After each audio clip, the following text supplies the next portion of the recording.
ایک گاؤں میں احمد نام کا ایک دکاندار رہتا تھا۔ وہ اپنی ایمانداری اور اچھے اخلاق کی وجہ سے مشہور تھا۔ ایک دن ایک بوڑھی عورت اس کی دکان پر چاول خریدنے آئی۔ غلطی سے اس نے زیادہ پیسے دے دیے۔ احمد نے پیسے گنے اور فوراً دیکھا کہ اس نے زیادہ رقم دے دی ہے۔ احمد نے ایمانداری سے وہ اضافی رقم واپس کر دی۔ بوڑھی عورت بہت خوش ہوئی اور اس نے احمد کے لیے دعا کی۔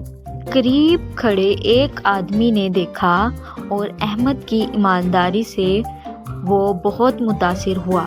اس نے پورے گاؤں میں یہ بات پھیلا دی اور جلد ہی زیادہ لوگ احمد کی دکان پر آنے لگے۔ ایک امیر تاجر گاؤں میں آیا۔ وہ اپنے شہر کے بڑے کاروبار کے لیے ایک ایماندار آدمی کی تلاش میں تھا۔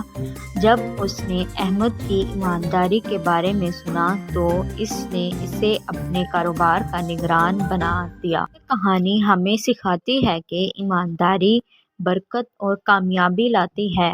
ہمارے پیارے نبی حضرت محمد صلی اللہ علیہ وآلہ وسلم نے ہمیشہ سچ بولنے اور ایماندار رہنے کی تعلیم دی ہے۔ ایک گاؤں میں علی نام کا ایک لڑکا رہتا تھا جو جنگل کی سیر کرنا پسند کرتا تھا۔ ایک دن اس نے دیکھا کہ ایک پرندہ شکاری کے جال میں پھنس گیا۔ پرندہ نکلنے کی بہت کوشش کر رہا تھا لیکن ناکام ہو رہا تھا۔ علی کو بہت افسوس ہوا اور اس نے سوچا، اللہ ان لوگوں سے محبت کرتا ہے جو اس کی مخلوق پر رحم کرتے ہیں۔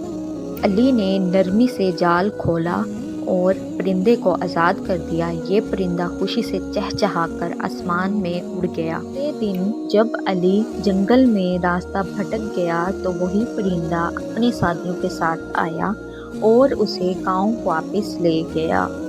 علی نے دیکھا کہ نیکی کا عمل ہمیشہ غیر متوقع طریقوں سے واپس آ جاتا ہے۔ ہمیں یہ نتیجہ ملتا ہے کہ دوسروں کی مدد کریں، اللہ آپ کی مدد